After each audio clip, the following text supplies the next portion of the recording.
Hello, this is Miss Schrader. Today I'm going to be talking to you about a particular artist, JMW Turner, also known as William Turner. He was an artist during the Romantic period that we have been discussing. He was an Englishman born in 1775, passed away in 1851, famous for doing romantic paintings, print work, and watercolors. My students, you're going to give me between 7 and 10 sentences when we're done about what you found interesting, educational, and important about the works of JMW Turner. This painting is called Carleveron Rock. It is in the Aberdeen Archives Gallery and Museums, so it's in Scotland. It was painted in 1832. And this is a really good example of how the Romantics were really just loving all of the old medieval buildings and the ruins and things that you can find all over Europe. They were painting a lot of it. He was painting a lot of it. Some of the things that are interesting about this painting is that the castle itself looks almost like it's pink. So he gave it kind of a pinky hue. You can see in the front what looks to be maybe farmers, workers. They really liked the pastoral stuff, the idea of living a simple life as a farmer or something like that. None of these painters lived that type of a life because it's a hard life, but they liked the idea of it. This is one of Turner's more famous paintings. It's called The Fighting Temeraire. Uh, the Fighting Temeraire tugged to her last berth to be broken up, and this is in 1838, and the painting was done in 1839. And part of it is the idea of this glorious great battleship, just a wonderful ship, and now it has reached the point where it's no longer useful.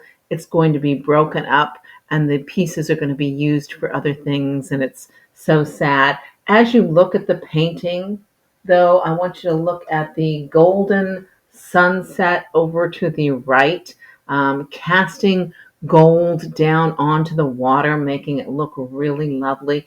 Gold is the main color of this painting, and you can see a lot of it. And of course, the beautiful reflection that they have done of the ship onto the water.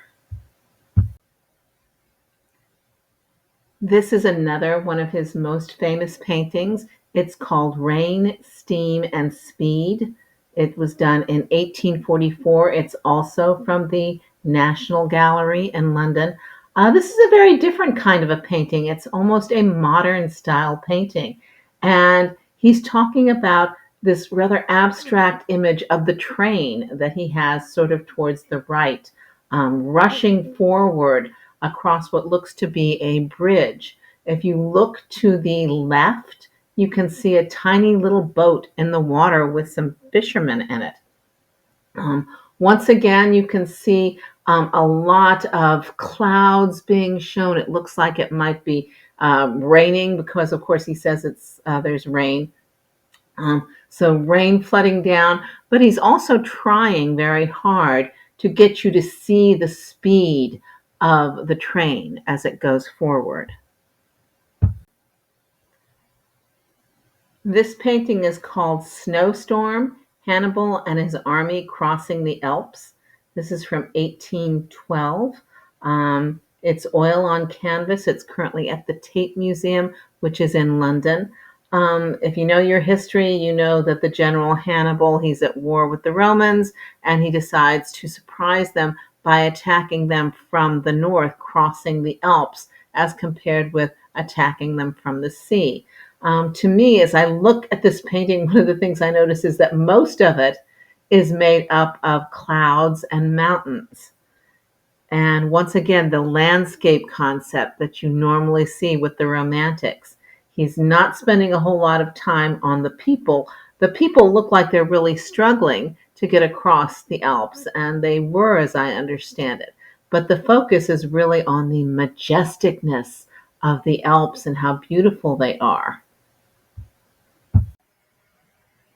This is called the Burning of the Houses of Lords and Commons, which took place on October 16th, 1834, and he did this painting, oil on canvas, in 1835.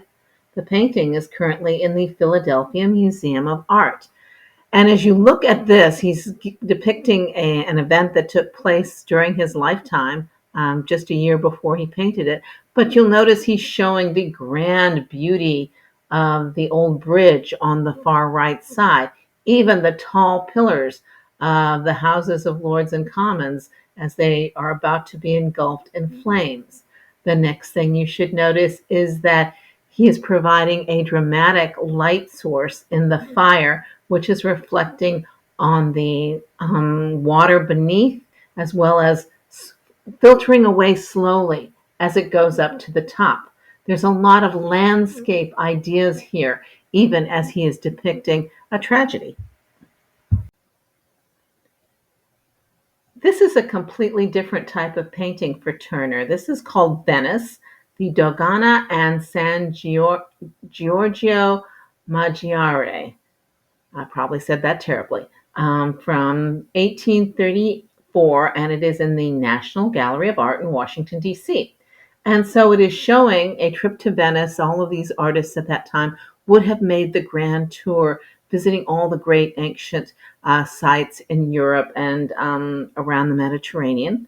But you notice how crisp and clear it is. There are a lot of people shown here, and you can see them in really good detail. Normally, he makes them kind of vague and fuzzy. We do have the beautiful old buildings, particularly over to the right side, being shown. You know, he does like to do boats a lot, so we have some boats. And yes, a large amount of the painting is taken up by that blue sky with the wispy little clouds. But it's much clearer, much more distinct than a lot of the paintings that he's doing. And a lot of those deal with the fact that he's got lots of storms and lots of fires and things like that going on. This is called Dort or Dordrecht, the Dort packet boat from Rotterdam, becalmed. And this was done in 1818. It's an oil on canvas. It is at Yale Center for British Art, so I assume that is in New England. Once again, you can see his love for showing boats. Not only do we have the main boat kind of off-center to the left, but several other boats in the area.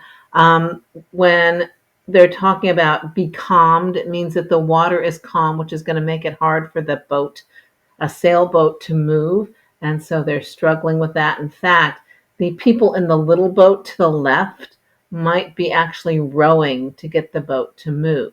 You notice the incredible detail in it, lots of different things going on. But once again, a huge amount of the painting is taken up with the sky and the calm little clouds.